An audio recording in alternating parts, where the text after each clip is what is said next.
Kembali lagi di Cahaya Hati Indonesia Ramadan. Dan masih dalam edisi Ustazah hari ini, Masya Allah luar biasa ya. Dan kita masih membahas wanita. Dan Alhamdulillahirrahmanirrahim, kita sudah bersama Ustazah Syifa Nur Fadil. Assalamualaikum Ustazah, sehat? Waalaikumsalam Mas Ali, sehat ya? Masya Allah, ini sebenarnya subtemanya nikmat banget nih ya. Perempuan-perempuan yang dirindukan surga. Silakan Ustazah. A'udzubillahi minasyaitonirrajim. Bismillahirrahmanirrahim. Assalamualaikum warahmatullahi taala wabarakatuh. Assalamualaikum warahmatullahi wabarakatuh. Alhamdulillah, alhamdulillahi haqqa hamdi wa syukru lillahi haqqa syukri. Thumma salatu wa afdalus salamu ala ashrafi khalqi. Salatan wa salaman daimaini mutalazimaini ila yaumi liqa'ih. Rabbi israh li sadri wa yassirli amri wahlul 'uqdatam min lisani yafqahu qawli, amma ba'd. Alhamdulillah, Mas Ali mudah-mudahan sehat semua ya. Para kru Cahaya Hati iNews Indonesia, juga ada Anna Bawi nih. Masya Allah, ini keren bener bajunya ya, matching gitu. Mudah-mudahan sehat walafiat semua. Alhamdulillah, ini narasumbernya ustazah semua. Ustazah semuanya. Karena yang kita bahas adalah tema mengenai perempuan, wanita. Jadi kalau yang bahas laki-laki agak gamang sepertinya gitu ya. Tadi sudah dijelaskan ada perempuan-perempuan yang dirindukan oleh neraka, ya. Bahkan belum masuk neraka saja, neraka sudah rindu sama mereka. Nah sekarang ternyata ada perempuan yang juga dirindukan oleh surga. Suatu ketika dalam kitab Usdul Ghabah fi Ma'rifatis Sahabah Ibnu Athir, seorang pakar hadis terkemuka, beliau mengatakan, menjelaskan dalam kitabnya itu ada salah satu hadis Rasulullah SAW yang sudah sering kita dengar. Ketika itu Asma bintu Abu Bakar, ini kan Bang Ali keturunan Ahlul Bait nih, masih Masya Allah ya. Jadi Asma itu masih salah satu keluarga Rasulullah. Karena Asma di sini adalah apa disebutnya iparnya Rasulullah, kakaknya Sayyidatu Aisyah radhiyallahu anha.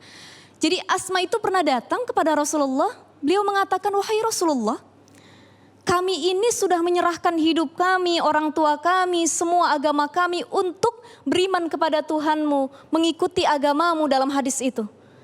Tapi kami itu tidak bisa mendapat pahala yang setara dengan laki-laki.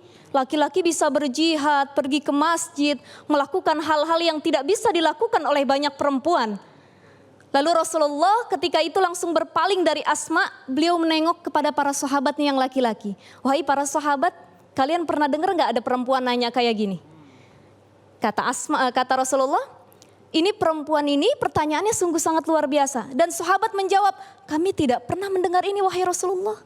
Kok berani sekali Asma mengatakan seperti itu gitu ya. Rasulullah tersenyum, kemudian kembali menghadap ke Asma. Rasulullah mengatakan, wahai Asma bintu Abu Bakar, sesungguhnya perempuan itu walaupun tidak bisa berjihad, walaupun tidak bisa pergi ke masjid, walaupun tidak bisa melakukan hal-hal yang seringkali dilakukan oleh laki-laki, tapi ketahuilah ada cara jihad lain untuk seorang perempuan. Melahirkan, mengandung, menyusui. Ini kan jihad Bang Ali. Masya Allah ya, ibu-ibu kalau udah ngandung ini sama laki sebel, sama tetangga sebel, saudara sendiri sebel, tapi dikasih duit 500 ribu, agak sebel, malah minta nambah gitu kan. Itu orang yang lagi ngidam, berat perjuangannya, apa aja dipengen.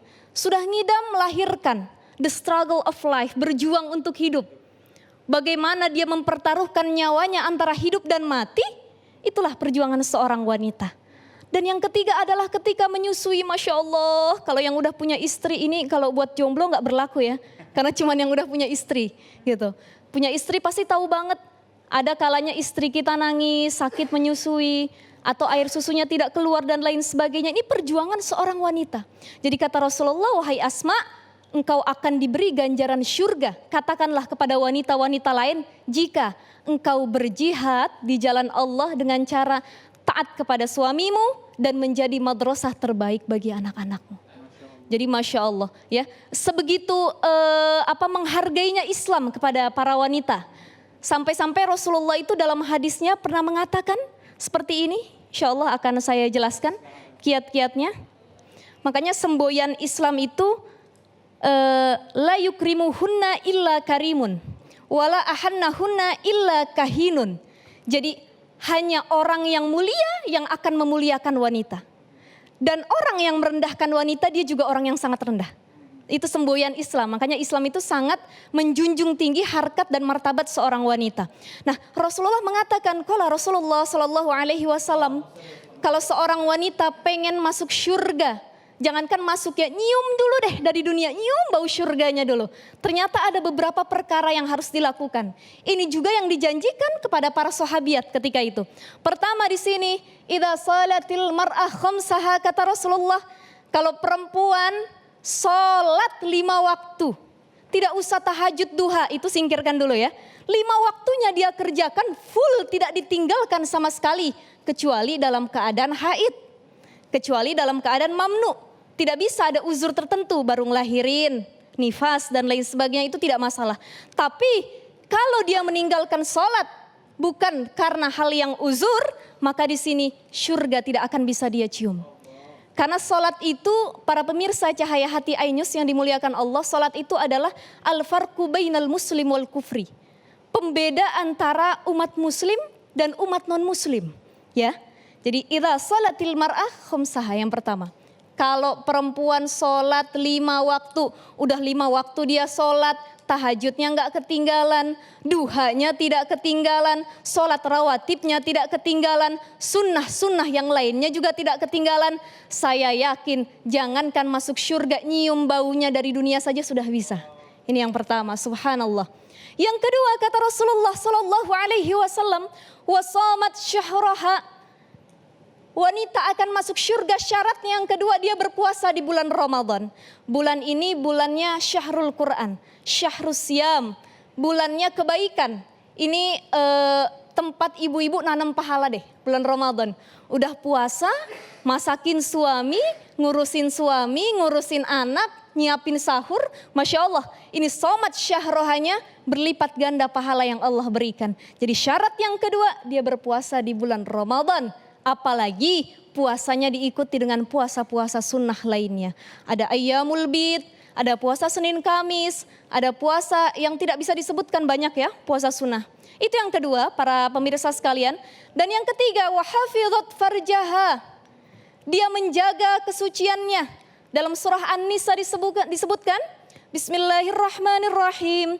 Fasalihat qanitat hafidhat lil ghaibi bima hafidhallah. Perempuan yang menjaga kesuciannya ini ada beberapa tanda atau cirinya. Fasalihat, istri solihah itu qanitat, menjaga dirinya. Kalau depan laki-laki lain dia malu merunduk. Tapi jangan istrinya doang yang menjaga pandangan, suaminya juga kudu jaga pandangan. Ini istrinya suruh nunduk, lakinya ngelihat kemana-mana gitu kan. Nah ini kan tidak syar'i gitu, tidak kompak artinya ya seperti itu. Jadi menjaga kesuciannya, baiklah suaminya menjaga pandangannya, istrinya juga menjaga pandangannya. Itu yang pertama, qanitat, dia menjaga. Hafizat lil ghaibi bima hafizallah. Kalau suaminya ada di sampingnya, dia jaga kesuciannya. Tidak ada suaminya di rumahnya, di sampingnya, dia juga menjaga kesuciannya. Maka wahafizat farjaha, menjaga kehormatan dan kesucian, itu salah satu syarat kita para wanita untuk menggapai syurganya Allah Subhanahu wa ta'ala. Ini yang ketiga. Dan yang keempat, wa ta'at zaujaha, taat sama suami. Masya Allah. Qila laha dukhulil jannah min ayyi abwabil jannati syi'ti. Ruahul Ahmad, hadis riwayat Ahmad. Jadi yang terakhir dan sering kali dilupakan oleh para wanita. Syarat masuk surga itu, Masya Allah, taat sama suami. Ini kebetulan ada suami saya di sini juga nih ya. Kalau punya salah mohon maaf ya Pak suami ya. Atau az-zaujaha. Jadi tantangan terbesar bagi seorang wanita itu adalah taat sama suami. Ustazah, banyak yang nanya Bang Ali. Saya pengen taat sama suami, tapi suami saya juga nggak taat sama Allah. Bagaimana saya mau mentaatinya? Selama suami kita memerintahkan kepada kebaikan, taati. Melayaninya juga itu kebaikan. Ustazah mohon maaf suami saya satu hari maunya dilayanin berkali-kali, itu ibadah sama laki sendiri halal. Ya, buat semuanya halal. Tapi kalau sama yang lain tidak halal. Artinya apa? Selama itu perintahnya kebaikan, kemudian membahagiakan suami itu diperbolehkan. Makanya ciri istri soleha untuk suami itu, idza nazarta sarratska. Kalau engkau melihat istrimu kamu bahagia, pipinya kemerah-merahan. Rasulullah kalau manggil Aisyah itu, ya Humairah, wahai istriku yang pipinya kemerah-merahan, ya. Tapi jangan juga dicontoh mentang-mentang istri kita kulitnya tidak putih kemerah-merahan. Agak hitam kita panggilnya ya Sauda. Wahai istriku yang agak kehitam-hitaman. Nah itu tidak diperbolehkan seperti itu ya. Jadi idza nazarta sarratska wa idza amarta ata'at. Kalau kamu perintah dia taat. Jadi apapun perintahnya kalau itu kebaikan dan menuju ridha Allah lakukan. Tapi kalau perintahnya dalam hal maksiat jangan pernah dituruti. Jadi ini adalah salah satu syarat. 4 syarat yang harus kita lakukan agar kita dapat syurganya Allah Subhanahu wa taala. Maka di sini sebelum saya akhiri Bang Ali, waktu saya tinggal dikit ini ya. Ada sedikit lagi yang akan saya sampaikan. Ternyata kita bisa berkaca kepada wanita-wanita solihah. Ya. Dalam Al-Quran ada sekitar 27. Agak nggak kelihatan. 27 wanita yang disebutkan dalam Al-Quran kemudian dibagi 2. Yang pertama jumlahnya ada 14, yang kedua 13. Jadi 27 ini adalah kisah wanita yang diceritakan dalam Al-Quran. 14 yang diceritakan mereka itu adalah para wanita nisaun fi hayatil anbiya. Fi hayatil anbiya. Perempuan yang punya peran penting dalam kehidupan para nabi. Siapa? Para istri-istri nabi. Kemudian ada istrinya Nabi Lut, Nabi Nuh, ibunya Musa, ada Asia, banyak ya kisah-kisah orang-orang yang penting dalam kehidupan para nabi. Selanjutnya yang 13 sisanya adalah asbabun nuzul. Perempuan-perempuan yang menjadi sebab turunnya ayat Al-Quran. Siapa mereka? Contohnya Siti Maryam. Ya, suatu ketika Maryam itu, ini sebelum saya jelaskan. Jadi asbab nuzulnya menjadi sebab turunnya ayat Al-Quran ini ada perempuan-perempuan hebat. Salah satunya Maryam, Asia, kemudian ada Fatimah, ada Khadijah ketika menerima wahyu Rasulullah SAW dan perempuan-perempuan lain. Di sini disebutkan dalam hadis Rasulullah, afdalun nisa ahlil jannah. Di antara perempuan-perempuan yang disebutkan Al-Quran mereka sebagian menjadi ahli syurga. Dari sebagian yang menjadi ahli syurga itu dipilih lagi ada 4 yang bakal menjadi pimpinan ahli syurga wanita nanti. Siapa itu? Yang pertama adalah Khadijah. Khadijah bintu Huwailid. Yang kedua Fatimah bintu Rasulullah. Yang ketiga Asiyah. Dan yang keempat adalah Maryam binti Imran. Ya. Jadi Khadijah, contoh yang bisa kita ambil ibrah dari Khadijah ini seorang istri yang salihah, rela memberikan seluruh harta, tenaga dan pikirannya untuk Rasulullah.